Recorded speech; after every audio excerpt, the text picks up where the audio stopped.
Seguim parlant de noves tecnologies aplicades al món agroalimentari. Estem en el marc de la Fira de Sant Miquel i, evidentment, les noves tecnologies, com hem dit abans i com vam dir al programa anterior, són el leitmotiv, són el 4.0 d'aquesta Fira de Sant Miquel.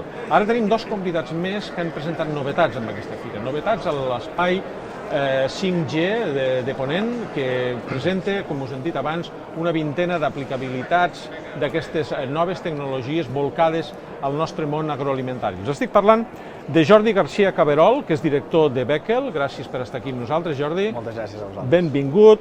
També veuran vostès, si els companys de realització tenen l'amabilitat, veuran que tenim a plató, a l'estand de Lleida Televisió i de Segre aquí a la Fira de Sant Miquel, tenim un altre element important o interessant com el dron que teníem abans, i també ens acompanya l'Alan Navarro, que és Business Developer d'Inbelon Technologies, o desenvolupador de negoci d'Inbelon.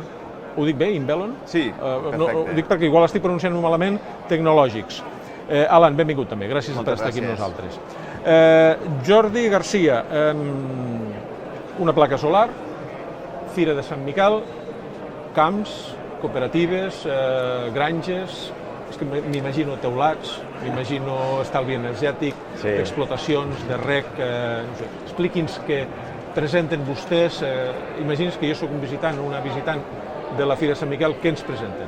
Sí, aquest ja és el quart any que estem aquí a la Fira, i la veritat és que és l'any que poder és més rellevant, perquè amb les constants pujades de preu, el que estem venent no són plaques, sinó és una manera d'assegurar aquests costos en energia que els nostres pagesos, que les nostres cooperatives tenen tan elevats. Les plaques, a part de reduir-los, reduirem aquest cost que ara li estem pagant a Endesa o a qui sigui, i el que farem és assegurar-lo. Les plaques les pagarem una vegada i continuaran generant com a mínim els pròxims 25 anys. Llavors és important garantir la viabilitat econòmica dels pressupostos de tots els nostres clients a llarg termini. Ara parlarem més de l'aplicabilitat, perquè també comunitats de regants estan força interessades quan bombegen l'aigua, no us dic el preu que els hi surt l'aigua, el rec.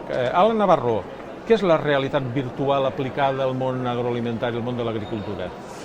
Bé, doncs... Què fa Inbelon? Sí, correcte. Bé, Inbelon el que fa, ens dediquem a realitzar solucions en realitat virtual i realitat augmentada a totes aquelles empreses que necessitin una mica noves tecnologies per tal d'abaratir costos també de cara a la producció, però també, per exemple, aplicat en el món agrari, el que podem fer són solucions en realitat virtual per exposar, per exemple, maquinària que és difícil de portar a una fira o que encara està en producció o que encara no s'ha produït. Per tant, el que oferim és donar aquest servei de poder ensenyar coses que encara no s'han fabricat. És una experiència immersiva de cara al futur client, en aquest cas de la indústria agroalimentària, i poder donar aquests tipus de solucions. Aquí ens ha portat unes ulleres, Sí, portem, avui... Això per què serveix? Sí, al final són ulleres de realitat virtual, que els nostres clients es poden posar d'aquesta forma als ulls, d'acord? I ara jo no hi veig res, perquè com són de realitat virtual, a partir d'aquí el que veurien són aquestes experiències que nosaltres creem per als nostres clients. És a dir, demostracions que aquí podrien ser complicades o que no es podien portar, per exemple, en una Fira de Sant Miquel, en aquest moment perquè estem a la Fira de Sant Miquel, però d'altres aplicabilitats, diguéssim, de demostracions de maquinària en una cooperativa. Sí, correcte. No pots fer-ho, no hi ha facilitat i tal, amb aquesta realitat virtual es presenta el detall, no? Sí, perquè al final el que podem, diguéssim, mostrar és l'ambient real on aquesta màquina treballarà, en aquest cas un camp, i veure les evolucions que aquesta màquina va generant en aquest terreny, i veure l'evolució i el treball d'aquella màquina en funcionament sense haver d'estar al camp, per exemple, estant en un estand de la Fira de Sant Miquel. Jordi García Caberol, director de Beckel, m'hi jugaria un pèsol que s'està desenvolupant més la indústria o la fotovoltaica a l'agroindústria, és a dir, a l'empresa, que no a nivell particular. Doncs aquí tenim la paradoxa, no?, de que en nombre d'instal·lacions, òbviament, cases guanyen. O sigui, Sí? Evidentment, al final una casa és una instal·lació petita, és més econòmica i ens dona uns beneficis molt immediats. En canvi, la indústria, sobretot aquí a Lleida parlem de indústria agroalimentària, són instal·lacions molt grans, en volum de facturació per nosaltres representa un volum molt important, però sí que en nombre individual d'instal·lacions són menys. Al final estem parlant d'instal·lacions de grans dimensions, on hi van centenars, inclús en algun milers de plaques. Llavors, són processos que són lleugerament més lents que els d'una casa, que al final és un dia, una instal·lació. Sí. I claus en mà normalment, no? Sí, nosaltres al final és una cosa que l'hem portat sempre. Tant tenim tècnics instal·ladors, que de fet avui també hem ficat el cartell de busquem tècnics, perquè creiem que els oficis al final els estem perdent i estem intentant també, avui que sabem que passaran escoles per aquí, incentivar els joves a que l'agafin com una professió, la d'electricista o la de muntador de plaques, com a important. I amb això tenim aquest aspecte, però també tenim la enginyeria. Al final jo soc enginyer, dels socis de Bechtel som 2 enginyers, els quals estem al dia a dia de les últimes tecnologies i sempre al peu dels projectes. Però he vist moltes teulades de granges immenses. Ho dic, a veure, la translació de la pregunta és, el debat està obert per no ocupar sòl agrícola útil, fèrtil. Ja Endesa, precisament, ho està anunciant el nostre diari, el diari Segre, precisament aquesta setmana, l'agrivoltaica, crec que en diuen. A molts països ja està optimitzat, és a dir, ocupar llocs, superfície de canals, perquè a més reserven l'aigua, l'evaporació de l'aigua, teulades de granges, i aquí n'hi ha, granges amb això.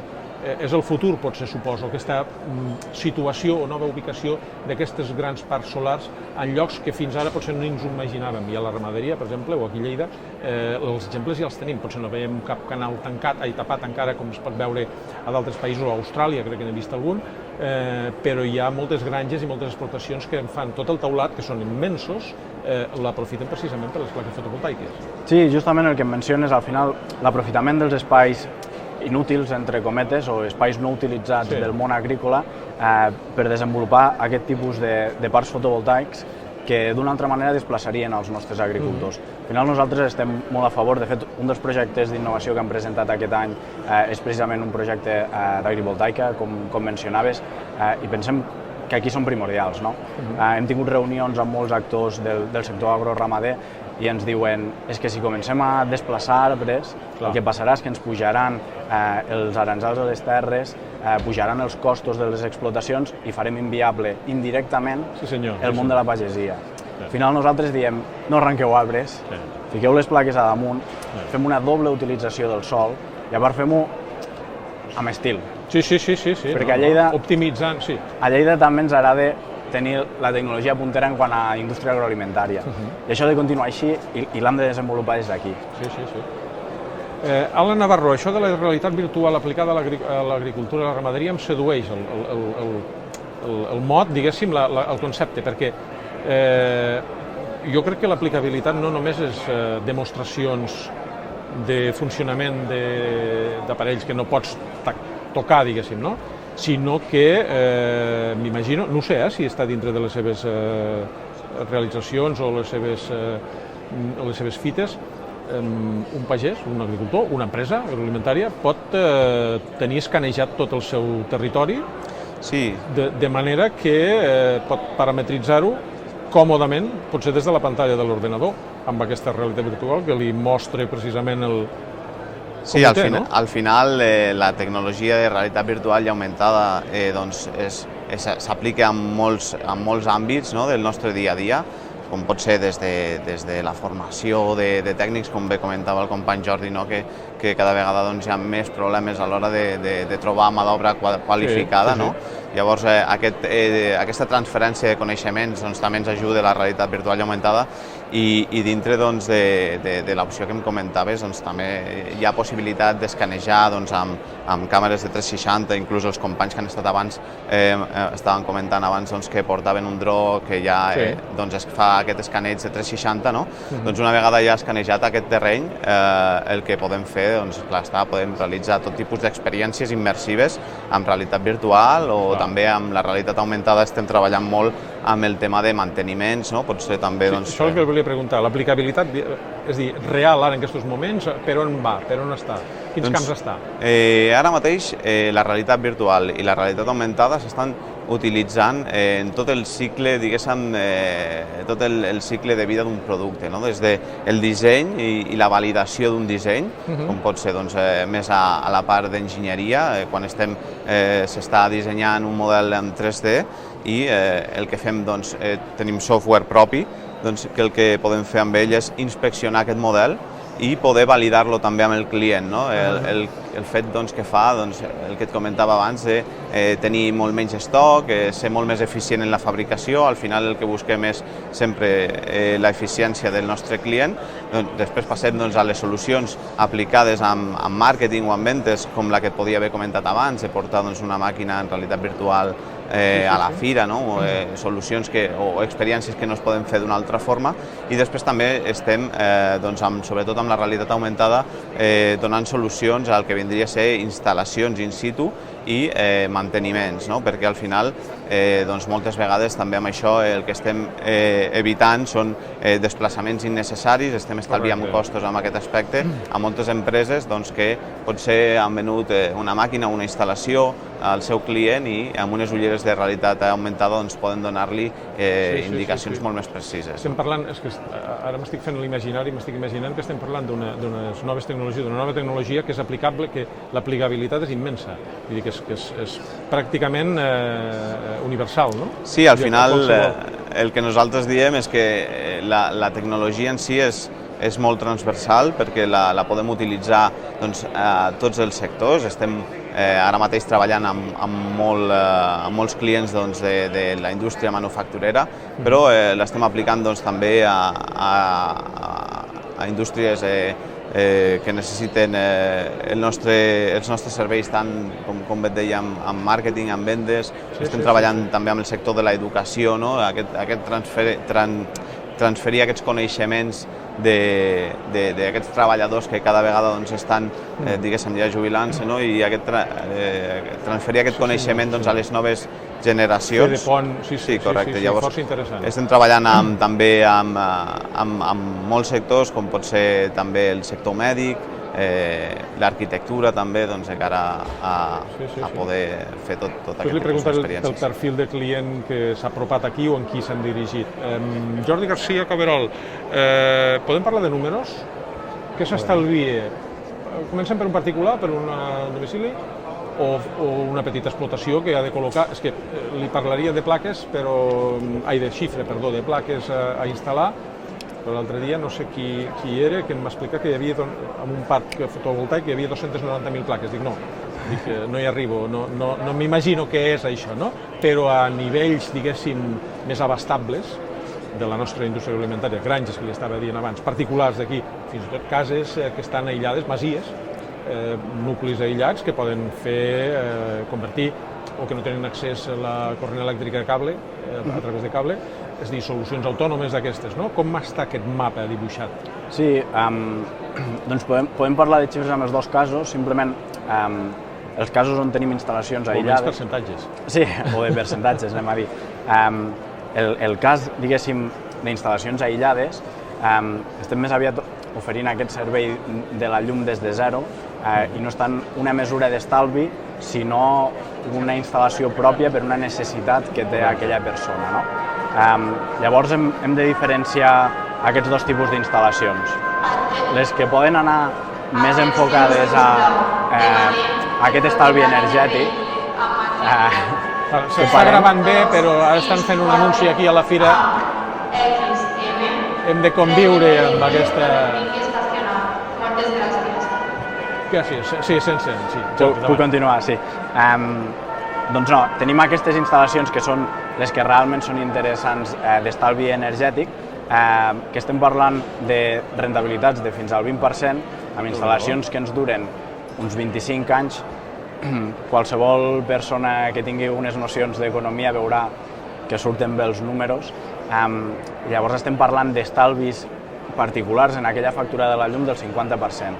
O sigui, la rentabilitat és alta, la instal·lació és sòlida, les garanties de tots els equips són molt més que aquests 5 anys teòrics d'amortització i ara, a més, tenim al sector agroalimentari el mateix DARP donant generoses ajudes, inclús l'Institut Català de l'Energia, que també ha tirat per aquesta línia i aprofitant els fons de Next Generation que tothom està parlant, doncs estan d'alguna manera incentivant econòmicament aquest pas a les energies fotovoltaiques.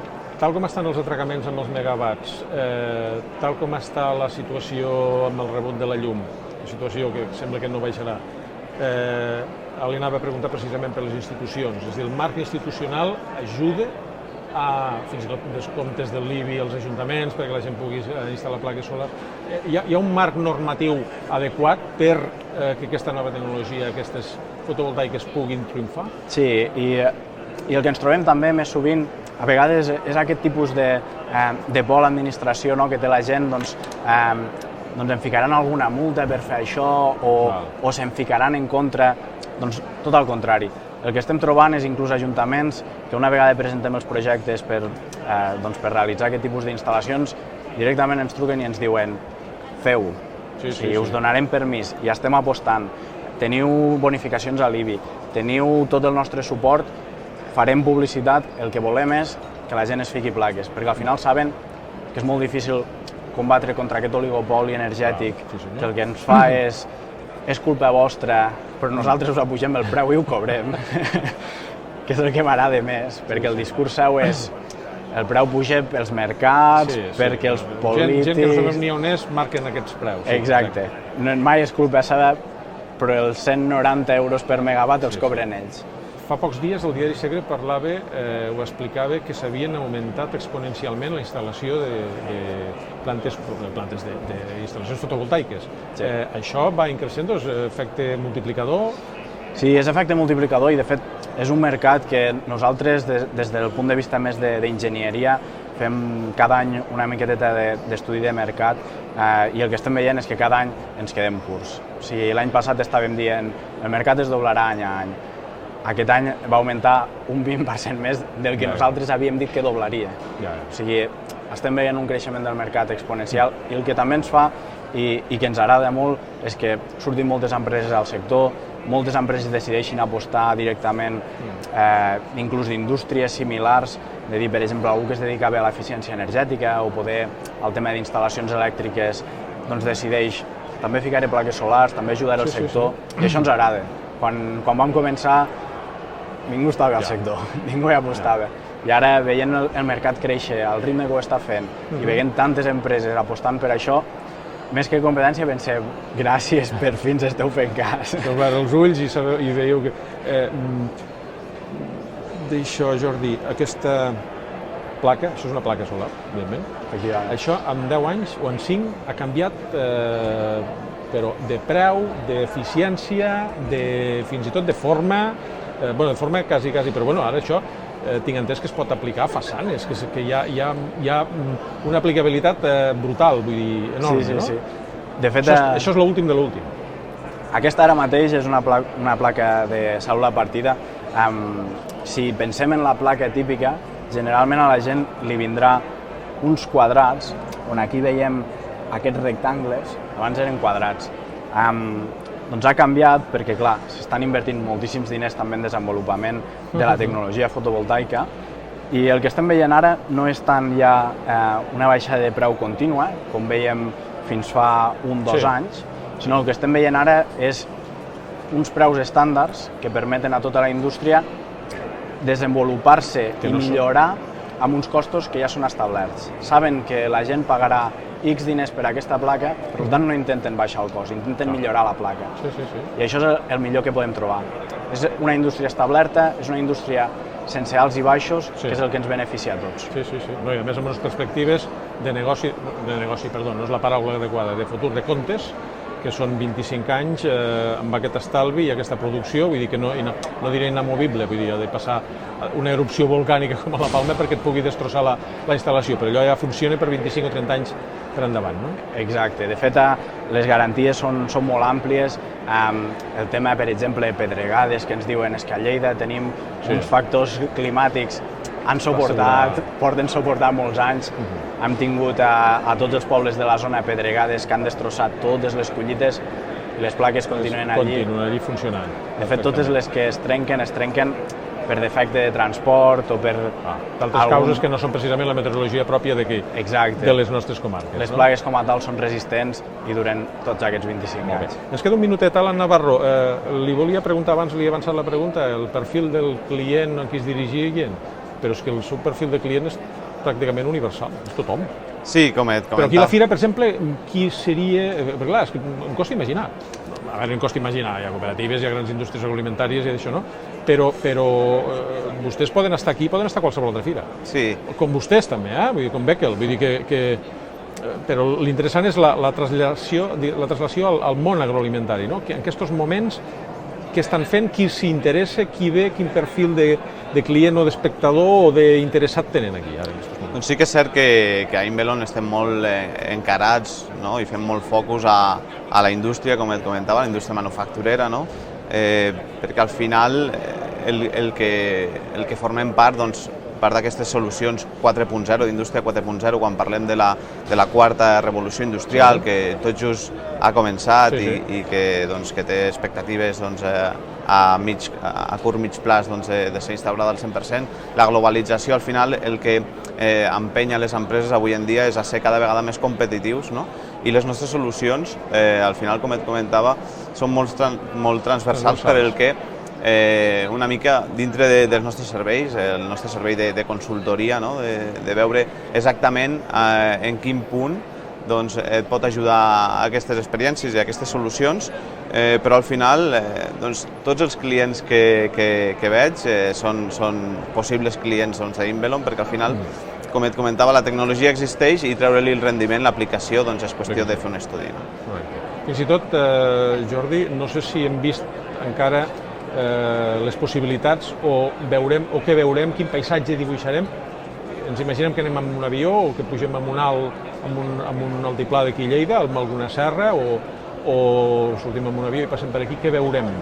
Moltes més taulades de granges, instal·lacions, on veurem parcs fotovoltaics, ja sabem, més o menys on estan, però on veurem les plaques? Als taulats dels edificis, comunitats... O sigui, jo crec que a pocs anys vista, de fet, ens passarà una transformació ràpida com la que ha tingut altres països que sempre fiquem de referència, com poden ser Alemanya, Dinamarca. Passaràs amb avió, estaràs a punt d'arribar a l'aeroport, veuràs que totes les cases tenen plaques. Sí, senyor, això jo crec que, i més a Lleida, una regió amb una densitat de població no tan elevada, és fàcil, o sigui, ho podem veure ràpid. I és veritat que Lleida, després d'Almeria, és la segona zona de l'estat espanyol amb més insolació solar,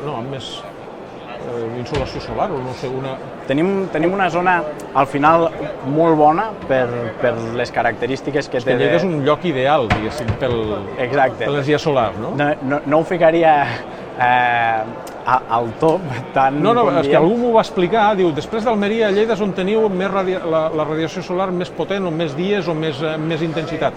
Clar, et quedes una mica parat, dius, ostres. Sí, el que ens estem trobant, i segurament aquest tipus d'afirmacions van en aquest sentit, i és que una de les coses característiques de Lleida, la boira, el que estem veient amb els estudis que fem del clima cada any, és que ens està baixant un dia de boira cada any. Sí, senyor. O sigui, no ens queden tants anys de boira.